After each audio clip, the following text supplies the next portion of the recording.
All right, we got Randy Smith, wrestling coach for Missouri in general, but Victory Wrestling Club, and just associated with a lot of great wrestlers in Missouri's history.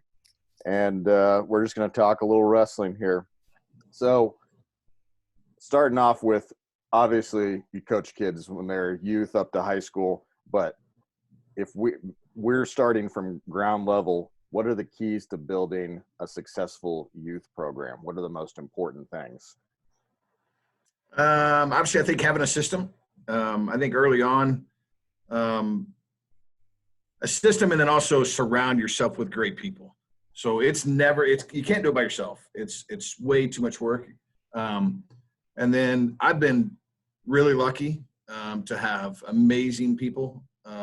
Earl Harris. Well, first guy I started coaching with was a guy named Troy Seeley. He was from was he from Centerville? No, he was from Bob Darrah was his coach up in Iowa. I think his name's Bob Darrah. But Gary Mayab talked us into starting a club. Troy lived down here. We started a club, and he was incredible. And then Earl Harrison, obviously, he's one of my best friends. So he helped come. I met him. He wrestled Iowa State. He was All-American Iowa State. Ricky Williams, and then surround yourself with just Brent now, and just some people that don't get a lot of credit. Gage Harrison, and the Markhams, the Robbie Cox, different people, but having a system. So when I jumped in, I just wrestled. I wasn't incredibly successful. I was really good at losing the state tournament. Good up until the state tournament. So I had the kind of the drive in me to always want to be successful. So when I jumped in and started coaching, I took a little bit of my first coach was Jim Snaywise, who's a legend and doesn't get a lot of credit. He was coached over in Kansas for quite a while. And then Dale Ewing, one of the Ewings, Craig Ewing's brother, was a coach for a long, long time. And he was kind of the guy I learned a lot from because he coached when I was younger, and he put tons of effort. We spent nights at his house. And then Coach Mayab came along whenever I was a sophomore in high school. And I used to idolize him and Haggerty when they would drill together in their little Spankies, and we'd watch them the kids' state tournament. It was pretty crazy. They would go out there and just drill for hours, and we would watch them, and I thought they were the coolest guys in the world. And so obviously Coach Mayab was, I think my mom and probably convinced him to come to Oak Park. Just learning from him and learning kind of the way he did things. Obviously the drive that he has, he's incredible with the drive and that he continues to have, wanting to make people better. So just kind of learning from all sorts of different coaches and kind of putting a little system together. And then I ran into Ethan Kyle's dad and Aaron Anion's dad at a tournament whenever I started coaching a few years in. And they were wearing some shirts that said Jordan trained. I had no idea what that was. So I got to asking them. They were doing some drills, and I thought it was pretty cool looking. So they said it was, some guy in Ohio out in the cornfields in Ohio that had these camps. So I loaded up a bunch of kids. Probably, I think we had about 6 kids. Me and Zach Joyner took Dylan Joyner, Scott O'Donnell.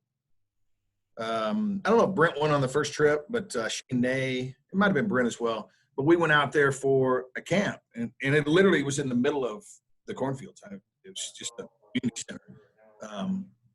And Jim Jordan, who's now senator, we met him there. He pulled up, and we did this camp out there, and it was amazing. And the system that he teaches, that Jeff teaches at his camps, really changed the idea and the thought process of how to drill and how to create kind of the core system of wrestling for me.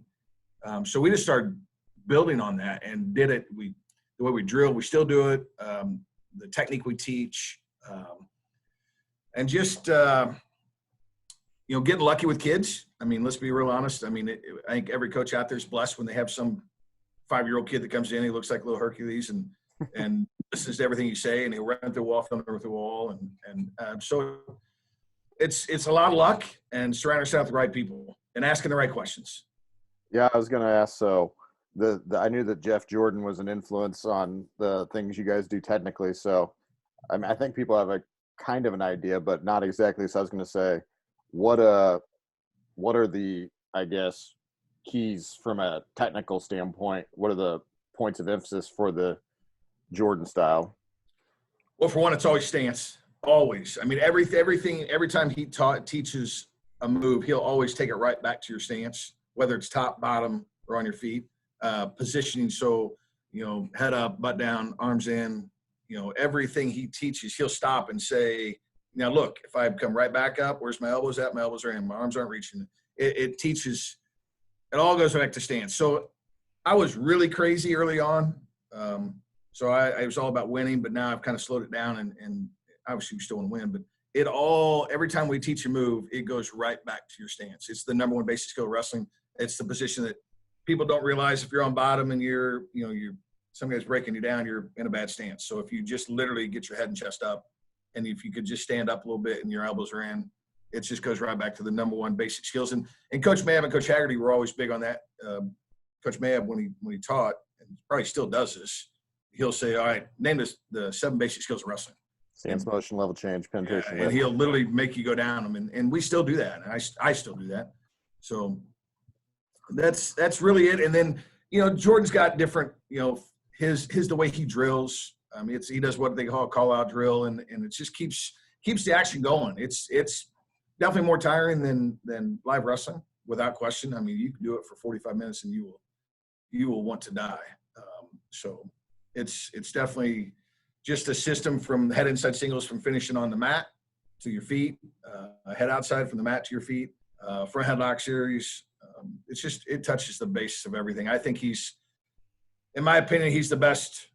I know we have a lot of people around. I mean, not saying that he's better than Tony Perler, who's amazing, or Nick Perler, who's amazing. He's not better than them. It's just a guy that I went to, and I trust. I still talk to him all the time. He's a great person.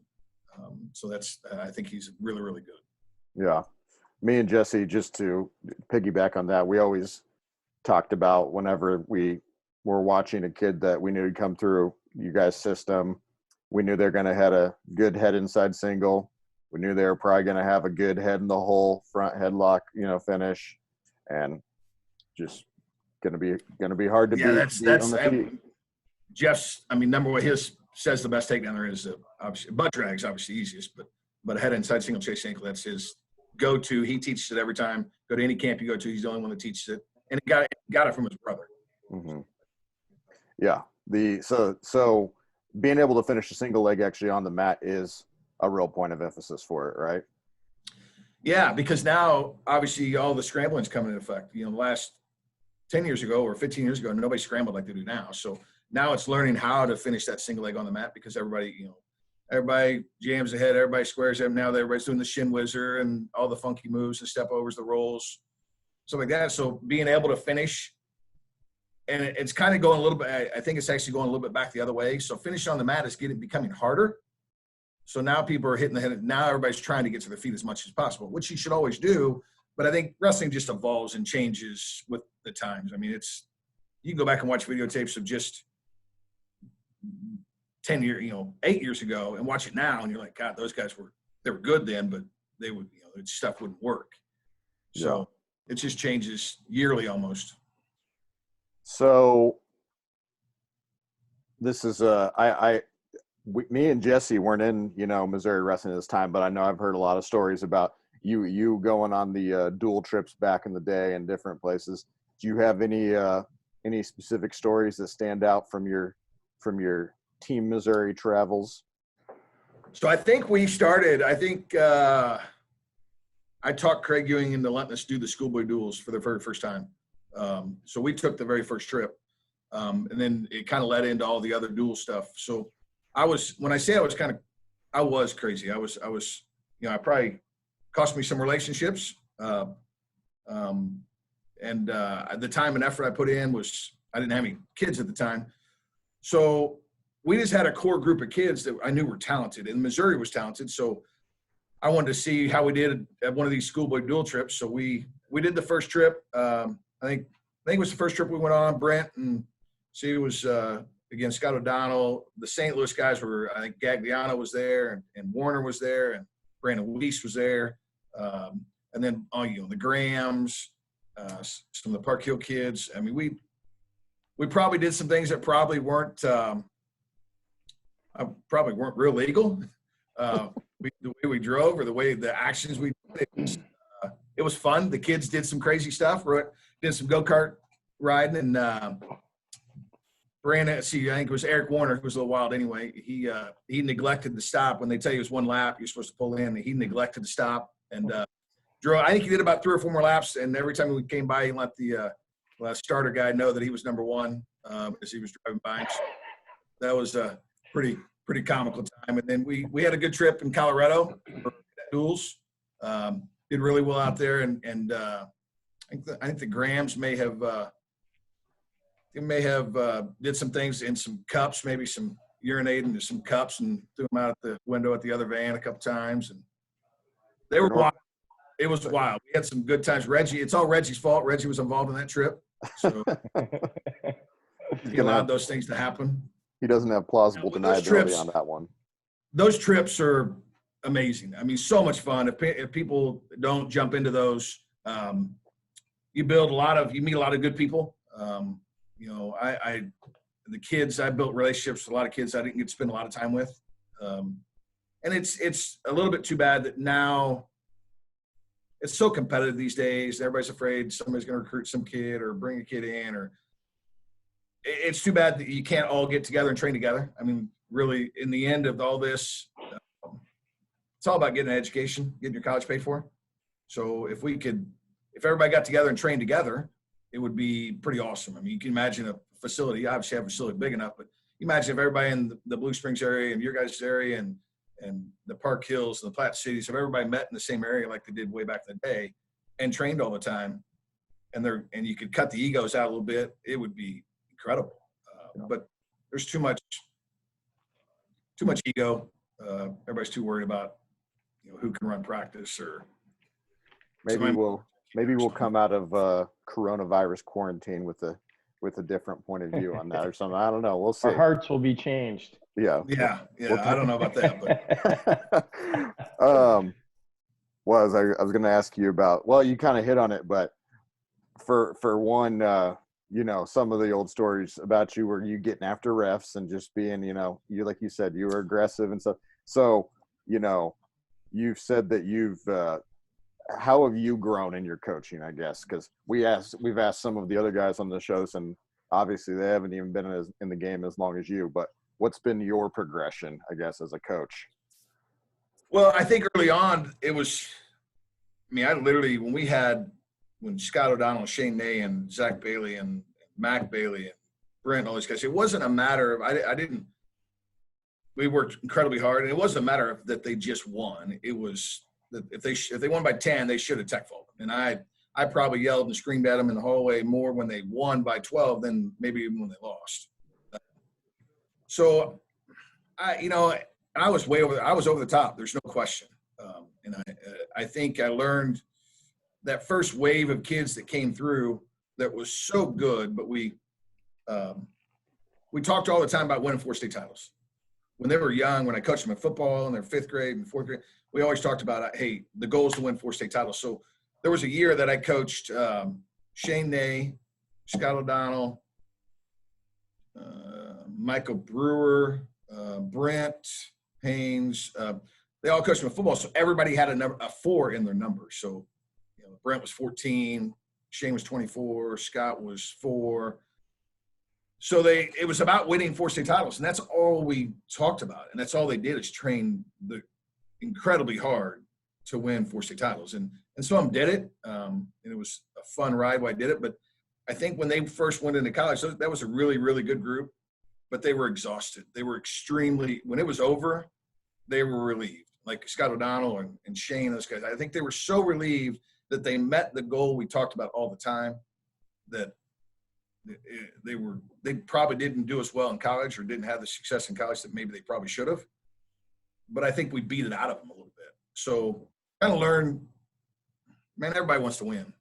So if you work really hard and you just don't happen to win, shit, that stinks. Well, guess what? The other guy wanted to win too.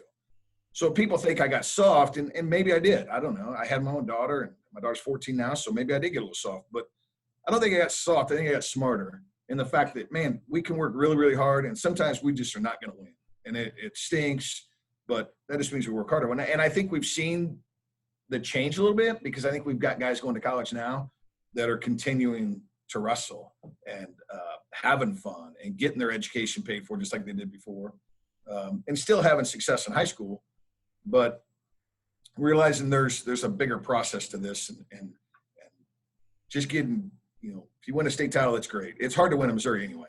Everybody thinks it's easy. It's hard. So if you happen to win a state title, that's awesome. If you win 2, great. If you win 4, bless you, man. That was pretty awesome. So, but I think even like the Reno just won 4 state titles, didn't lose in high school. We used that same. We never beat him down. It was never about him winning every match, but I think he will have success because he's not exhausted. He's not. It wasn't just this giant goal of winning 4 state titles. It was just to wrestle hard. So, yeah, I definitely think I've grown in that aspect. Brent may say I've gotten soft, but me when I was young. So he's getting softer too. It's fine.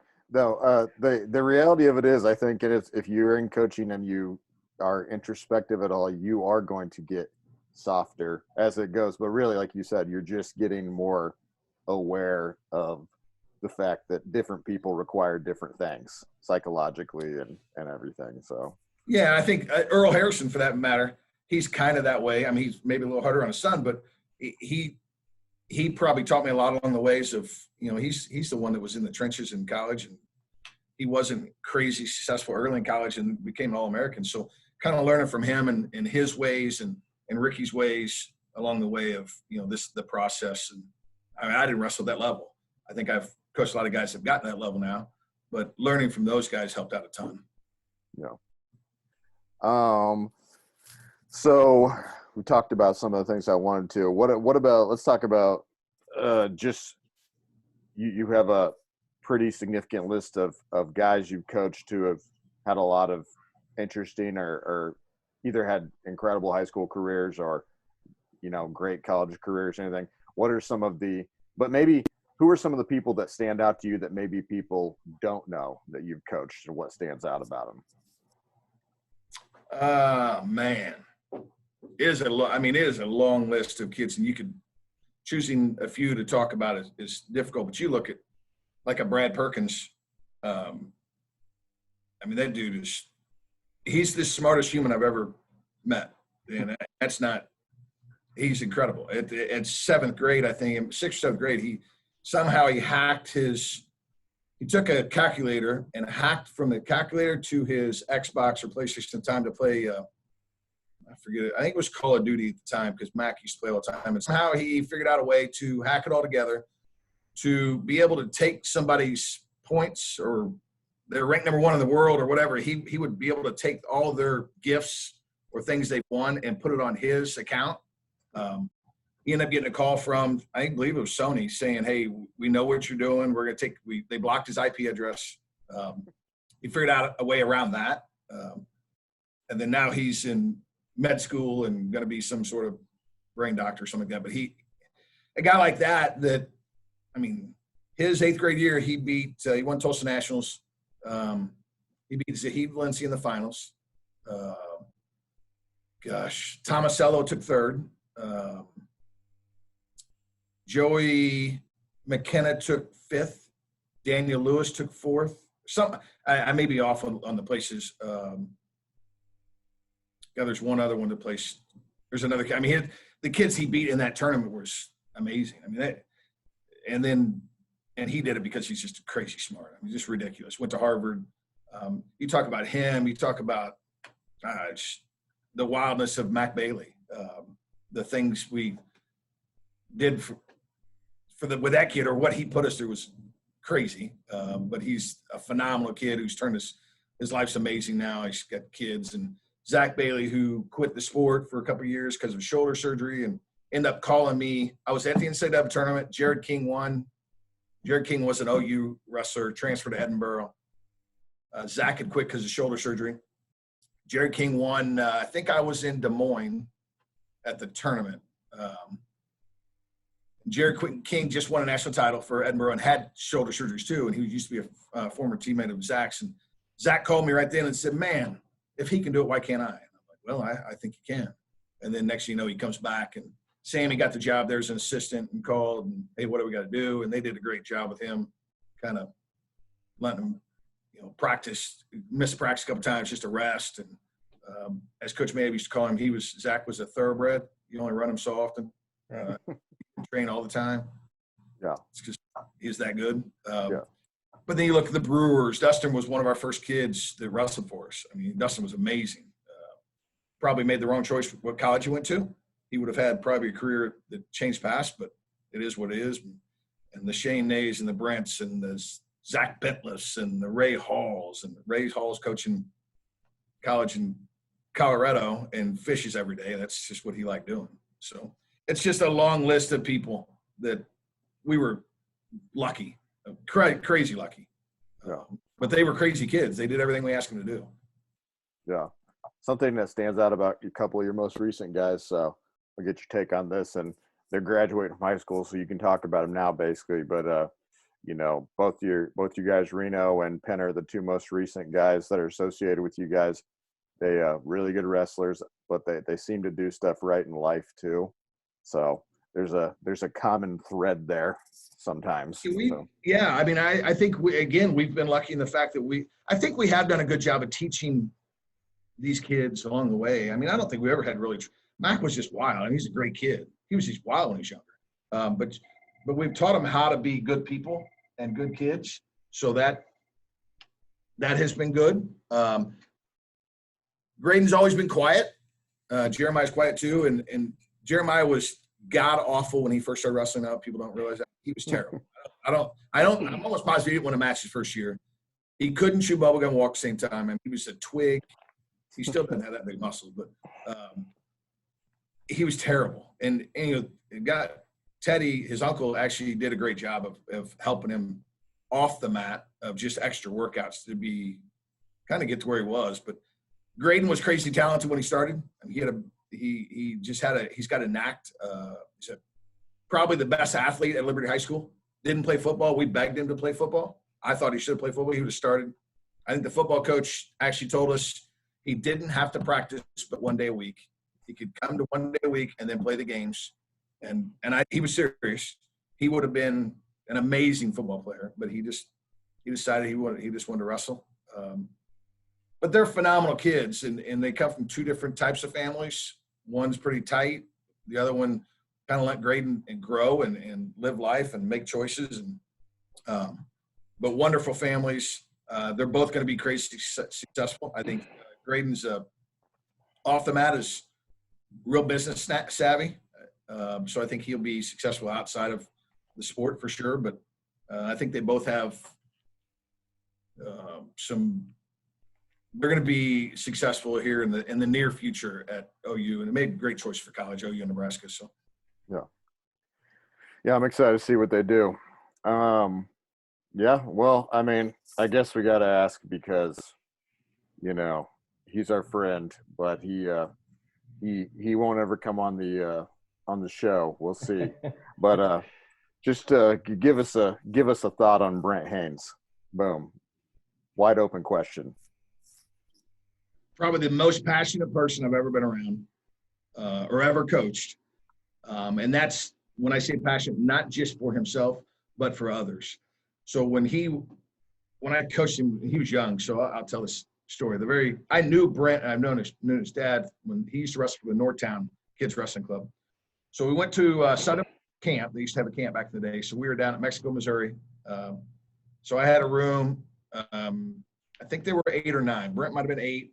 Scott O'Donnell, I think, was 9, or there was 9 and 10, one of the two.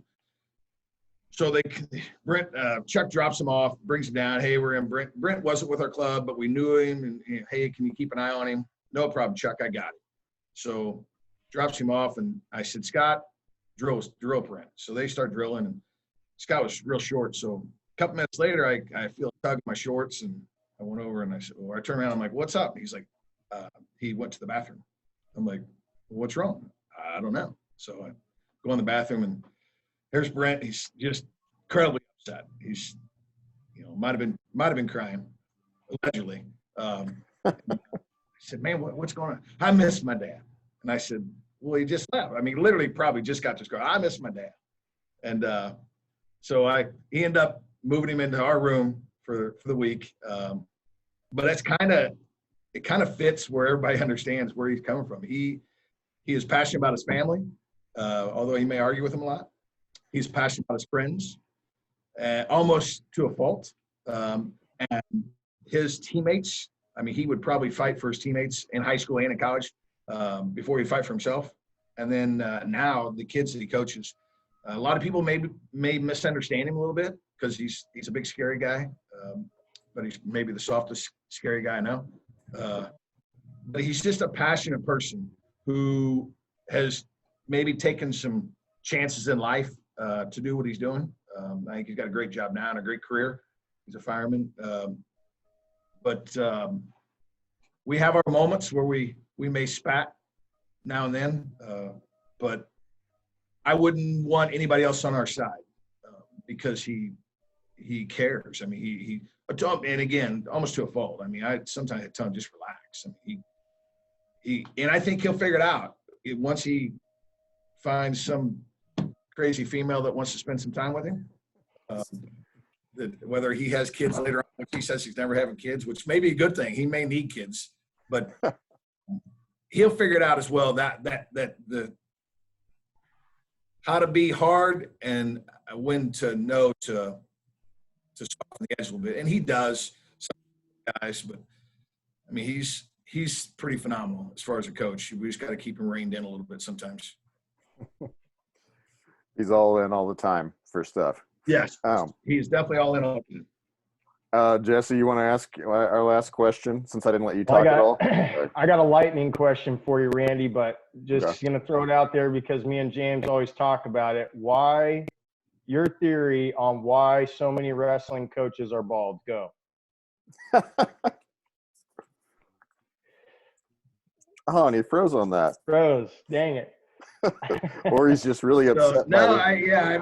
I don't know. I think maybe, pulling the hair out, it just gets incredibly bald a lot, or gray, so we just shave it off. But I shaved my head when I was young. I was not bald, but I went way back when it was uncommon.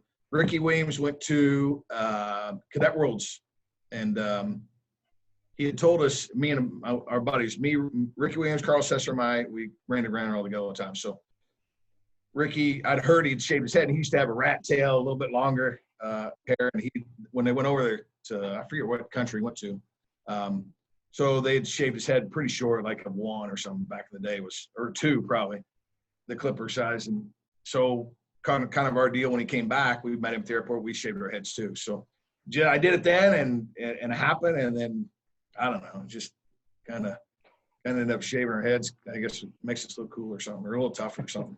Help I get. I like it. So yeah, is there like a story that like you've already told some unique stories, but is there a story that really just sticks out to you from your time that, that's kind of like, yeah, man, that's a good story. That's what this whole thing's all about. That sticks out to you. And I could spend hours telling stories. Yeah, I'm sure you could. It's been a lot of miles. Man.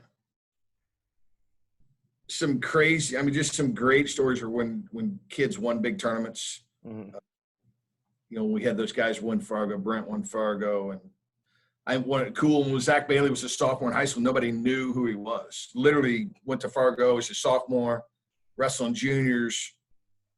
They had no clue who he was, and he went through Escobedo and Reese Humphreys and beating all those guys.